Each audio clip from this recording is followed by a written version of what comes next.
તો દોસ્તો ખાસ માહિતી આવી ગઈ છે આપ સૌ માટે કે અંબાલાલ પટેલની 2026 માટે પહેલી આગાહી આવી ગઈ છે। દોસ્તો ખાસ માહિતી જાણી લેજો તમે બધા કે હવામાન નિષ્ણાત અંબાલાલ પટેલે જાન્યુઆરીથી જૂન 2026 સુધી મોટી આગાહી કરી છે।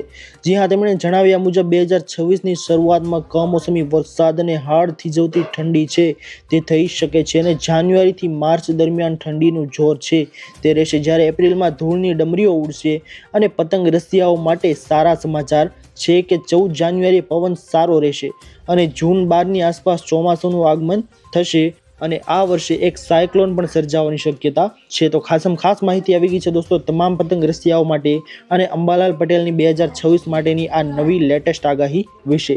ત્યારબાદની ખાસ માહિતી આપ સૌની સામે આવી રહી છે દોસ્તો કે જો ખેતી બંધ થશે તો ખાશો શું।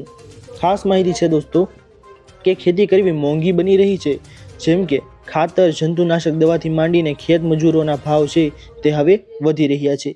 એવામાં તેમાં અથાગ મહેનત કર્યા પછી ભારે વરસાદ થાય અને વાવાઝોડું આવે તો પાકને નુકસાન થાય છે। ખેડૂતોની માંગ છતાંય હજુ પાક ઉત્પાદનના પૂરતા ભાવ છે તે મળતા નથી। આ સંજોગોમાં ખેતીને બચાવવા ખેડૂતો અથાગ પ્રયાસો કરી રહ્યા છે। એવામાં ગુજરાતના પ્રત્યેક ખેડૂતોને માથે દોસ્તો 56,000નું દેવું છે। દરમિયાન ચૂંટણી વખતે ભાજપે મોટા ઉપાડે એવો ઢંઢેરો તો પીટ્યો હતો કે ખેડૂતોની આવક છે તે બમણી થઈ જશે। આવક તો બમણી થઈ નથી, બલકે આર્થિક નુકસાન ન પોસાતા ઘણા ખેડૂતો છે તે હવે ખેતી છોડીને અન્ય વ્યવસાય કરવા મજબૂર બન્યા છે। જણાવી દઈએ તમને કે ખેડૂતોની જમીન વેચવા માંડ્યા છે।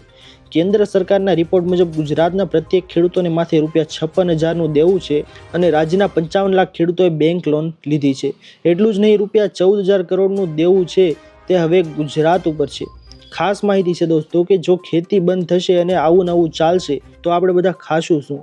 તો ખાસ માહિતી છે દોસ્તો કે સરકારે ખેડૂતોનું દેવું છે તે માફ જરૂર કરવું જોઈએ। ત્યારબાદની માહિતી છે આપસોની સામે દોસ્તો, ખાસ કરીને કે તમારા બાળકો છે તે ભણે છે તો જાણી લેજો આ માહિતી। દોસ્તો તમને જણાવી દે કે ફી મુદ્દે ખાનગી શાળાઓની મનમાની છે તે ચાલશે નહીં। FRCએ 5,780 શાળાઓની નિયત ફી છે તે ઓનલાઈન જાહેર કરી હતી। ખાનગી શાળાઓ FRCએ નક્કી કરેલી ફી છુપાવી વાલીઓ પાસે વધુ રકમ છે તે વસૂલ કરવા હોવાની અનેક ફરિયાદો સામે આવી હતી। ગેરરીતિ પર અંકુશ મૂકવા માટે હવે ફી રેગ્યુલેટરી કંપનીએ મોટો પારદર્શક નિર્ણય લીધો હતો। અમદાવાદ સહિત ગુજરાતના 5,780 ખાનગી શાળાઓની નિયત ફી FRCની સત્તાવાર વેબસાઇટ પર જાહેર કરવામાં આવી હતી।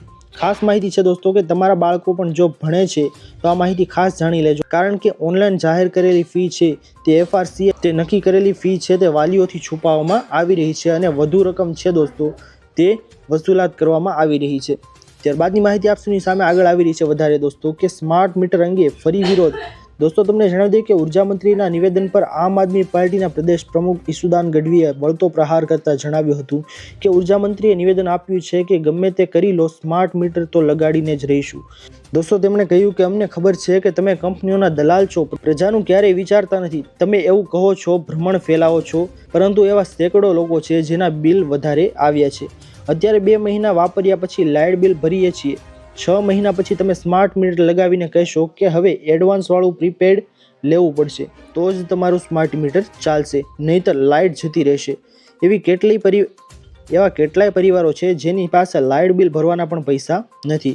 આ કરવા માટે તમે સત્તા પર છો, જેની પાસે અગાઉથી જ મીટર છે તેના પ્રજાએ પૈસા ચૂકવી દીધા છે અને હવે સ્માર્ટ મીટર લગાવશો અને તેના પર રૂપિયા લેશો તો તમે કંપનીઓ માટે કેટલી હદે નીચે જશો। કંપનીઓ તમારી સાથે શું ડીલ કરી છે તે ભગવાન જાણે, પરંતુ પ્રજા નથી ઈચ્છતી કે તેમને સ્માર્ટ મીટર લાગે। તો આવી માહિતી છે દોસ્તો તે ઈસુદાન ગઢવીએ જણાવી હતી। શું તમે આનાથી સહમત છો કે નહીં, અમને કમેન્ટ કરીને જરૂરથી જણાવજો। ત્યારબાદની માહિતી આપસોની સામે આગળ આવી રહી છે દોસ્તો કે ઘર ઘંટી ખરીદવા 20,000ની ભેટ। જી હા દોસ્તો, ગુજરાત સરકાર દ્વારા માનવ કલ્યાણ યોજના છે તે ચલાવવામાં આવી રહી છે। તેના અંતર્ગત વિવિધ સ્વરોજગાર લક્ષી યોજનાઓ છે તે અમલમાં મૂકવામાં આવી છે। આ યોજનાઓનો મુખ્ય હેતુ છે દોસ્તો તે રાજ્યના નાગરિકો અને ખાસ કરીને આર્થિક રીતે પછાત અને નબળા વર્ગના લોકોને સ્વરોજગારની તક પૂરી પાડે તેમના જીવન ધોરણમાં સુધારો લાવવાની છે। આ યોજના છે દોસ્તો તેમાં તમે એક મહત્વપૂર્ણ યોજના છે જેમાં ઘરઘંટી સહાય યોજના, જે તમને લોટ દળવા માટે ઘરઘંટી સહાય છે તે આપવામાં આવે છે અને આ યોજનાનો તમારે લાભ લેવો હોય ને દોસ્તો તો માનવ કલ્યાણ યોજના છે તેમાં તમે રજીસ્ટ્રેશન કરાવી શકો છો। જો તમે તેના માટે પાત્ર હશો તો તમને આ 20,000ની ભેટ છે તે ઘરઘંટી ખરીદવા માટે આપવામાં આવશે। ત્યારબાદની માહિતી છે દોસ્તો આપની સામે કે કેરીના રસિયાઓ માટે દુઃખદ સમાચાર સામે આવ્યા છે। જી હા દોસ્તો, ગુજરાતના ગીર પંથકમાં કેસર કેરીના પાક પર સંકટના વાદળો ઘેરાયા છે। ડિસેમ્બરમાં જોવા મળતો આ મોર છે દોસ્તો, તે માત્ર 10 થી 15% બગીચાઓમાં જોવા મળ્યો છે, જ્યારે 70 થી 80% બગીચાઓ હજુ મોર આવ્યા નથી। બદલાતા વાતાવરણમાં એક કમોસમી વરસાદથી 15 થી 16,000 હેક્ટર કેરીના બગીચામાં નુકસાનની ભીતિ છે। કૃષિ વૈજ્ઞાનિકોના મતે જણાવ્યા મુજબ દોસ્તો, જીવાત અને ઈયળના ઉપદ્રવને કારણે કેરી છે તેનું ઉત્પાદન મોડું થઈ શકે છે અને ભાવમાં વધારો થવાની શક્યતા છે। ખાસ માહિતી આવી ગઈ છે દોસ્તો કે કેરીના રસિયાઓ જે છે તેમના માટે આ દુઃખદ સમાચાર કહી શકાય, કારણ કે કેરી મોંઘી થશે તો માણસો કેરીની સિઝનમાં કેરી નહીં ખાઈ શકે। ત્યારબાદની માહિતી આપની સામે આગળ આવી રહી છે દોસ્તો કે હર્ષ સંઘવીની હેલ્મેટને લઈને સૂચના જાહેર કરવામાં આવી છે। શું છે સૂચના, તેના વિશે તમને જણાવી દોસ્તો તો રાજ્યના ગૃહમંત્રી હર્ષ સંઘવી છે તે અલગ જ અંદાજમાં નજરે પડ્યા હતા। કાર્યક્રમ દરમિયાન તેમણે ટ્રાફિક નિયમો અને ખાસ કરીને હેલ્મેટ મુદ્દે ગંભીર પરંતુ માનવીય અભિગમ રજૂ કર્યો હતો। હર્ષ સંઘવીએ સ્પષ્ટ શબ્દોમાં જણાવ્યું હતું કે પોલીસનો હેતુ જનતાના ખિસ્સા ખાલી કરવાનો નથી, પરંતુ લોકોને જીવ બચાવવાનો છે। તેમણે સૂચન કર્યું હતું કે હેલ્મેટ ન પહેરનારાને દંડ ફટકારવાને બદલે ફૂલ આપી સમજાવવું, જેથી લોકો સ્વેચ્છાએ સલામતી નિયમો અપનાવે। ખાસ માહિતી છે દોસ્તો, આ ટ્રાફિકના નિયમો છે તે બદલતા જોવા મળ્યા છે અને હર્ષ સંઘવીના નિયમ મુજબ કોઈ પણ વ્યક્તિ જે હેલ્મેટ ન પહેરે તેને દંડ ફટકારવાને બદલે તેમને સ્વેચ્છાએ ફૂલ આપી અને સમજાવવું, જેથી તેઓ લોકો છે તે આસાન ભાષામાં સમજી જાય। ખાસ માહિતી છે દોસ્તો આ તમામ લોકો માટે। ત્યારબાદની મોટી માહિતી તમારા સામે આવી રહી છે કે ખેડૂતોને 9,000નો હપ્તો જાહેરાત કરવામાં આવી છે દોસ્તો। દેશના કરોડો ખેડૂતોની નજર દર વર્ષે સંસદમાં રજૂ થતા સામાન્ય બજેટ પર ટકેલી હોય છે। ખેતીના વધતા ખર્ચ અને મોંઘવારી વચ્ચે અન્નદાતાઓની સરકાર પાસે હંમેશા રાહતની આશા રહે છે। રિપોર્ટ્સ પ્રમાણે કેન્દ્રીય બજેટ ખેડૂતોના ચહેરા પર ખુશી લાવી શકે છે। ચર્ચાનું બજાર ગરમ છે કે કેન્દ્ર સરકાર પોતાની સૌથી મહત્વાકાંક્ષી યોજનાઓમાંથી એક પ્રધાનમંત્રી કિસાન સન્માન નિધિ યોજના છે તેની રકમમાં વધારો કરવા પર વિચાર કરી રહી છે। મીડિયા રિપોર્ટ્સ પ્રમાણે જો બધું યોજના પ્રમાણે રહ્યું તો ખેડૂતોને મળતી વાર્ષિક 6,000ની આવક છે દોસ્તો તે વધારીને 9,000 થઈ શકે છે। ખાસ માહિતી છે દોસ્તો ખેડૂતો માટે કે રિપોર્ટ્સ મુજબ આ માહિતી મળવા પાત્ર થઈ છે કે 9,000ના 3 હપ્તા છે તે વાર્ષિક તમને મળી શકે તેમ છે। ત્યારબાદની માહિતી આપની સામે આગળ આવી રહી છે દોસ્તો વધારે કે 2026 પહેલા મોદીજીની મોટી જાહેરાત। દોસ્તો તમને જણાવી દઈએ કે વડાપ્રધાન નરેન્દ્ર મોદીએ રવિવારે મન કી બાતના 129મા એપિસોડ દ્વારા દેશને સંબોધન કર્યા હતા અને આ એપિસોડમાં વર્ષ 2025ની છેલ્લી મન કી બાત કાર્યક્રમ હતો। પોતાના સંબોધનમાં પીએમ નરેન્દ્ર મોદીએ કહ્યું હતું કે ભારતની નવી આશાઓ અને નવા સંકલ્પો સાથે આગળ વધવા તૈયાર છે। તેમણે ઉમેર્યું કે 2025 વર્ષ ભારત માટે સિદ્ધિઓ, આત્મવિશ્વાસ અને ગૌરવથી ભરેલું રહ્યું। પીએમ મોદીએ કહ્યું કે 2025માં ભારતની આસ્થા, સંસ્કૃતિ અને અનોખા વારસાને દુનિયાનું ધ્યાન ખેંચ્યું। વર્ષની શરૂઆતમાં પ્રયાગરાજ મહાકુંભ ભવ્ય આયોજનથી સમગ્ર વિશ્વ અચંબિત થયું, જ્યારે વર્ષના અંતે અયોધ્યામાં રામ મંદિર પર ધ્વજરોહણ વિધિ દરેક ભારતીય ગૌરવની લાગણી અપાવી। તેમણે જણાવ્યું દોસ્તો કે આ ઘટનાઓએ ભારતની સાંસ્કૃતિક શક્તિ દુનિયાને સામે રજૂ કરી છે। ખાસ માહિતી છે દોસ્તો 2026 વિશે આ મોટી જાહેરાત દોસ્તો કરવામાં આવી હતી। ત્યારબાદની માહિતી આપની સામે વધારે આવી રહી છે કે નવા વર્ષે વીજળી સસ્તી, તમારા બિલ ઓછા। જણાવી દઈએ દોસ્તો તમને કે જો બધું બરાબર રહ્યું આ જ બાબતે કે ભાઈ સસ્તા વીજળી બાબતે જો બધું બરાબર રહ્યું તો દેશભરના વીજ ગ્રાહકોને ટૂંક સમયમાં નોંધપાત્ર રાહત છે તે મળી શકે છે। નજીકના ભવિષ્યમાં વીજળી ભાવમાં ઘટાડો થવાની સંભાવના છે અને central electricity regularization commission CERC power trading એક્સચેન્જો પર ટ્રાન્ઝેક્શન ફી વ્યાજબી બનાવવાનું વિચારી રહ્યું છે। આ પહેલનો હેતુ વીજળીના ભાવમાં ઘટાડો કરવાનો છે।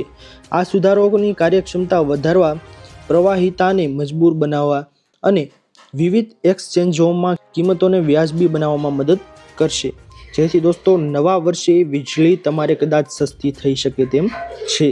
ત્યારબાદની માહિતી આપની સામે વધારે આવી રહી છે કે આ એક કાર્ડમાં મળશે તમને 10 લાખ રૂપિયા। દોસ્તો તમને જણાવી દઈએ કે સરકાર હવે 70 વર્ષથી વધુ ઉંમરના વડીલો માટે ખાસ આયુષ્યમાન વય વંદના કાર્ડ છે તે લાવી રહી છે। આ કાર્ડ વડીલોને 5 લાખ રૂપિયા સુધીના મફત સારવાર મળે તેવી યોજના ચલાવવામાં આવે છે। તેમાં આવકની કોઈ મર્યાદા નથી।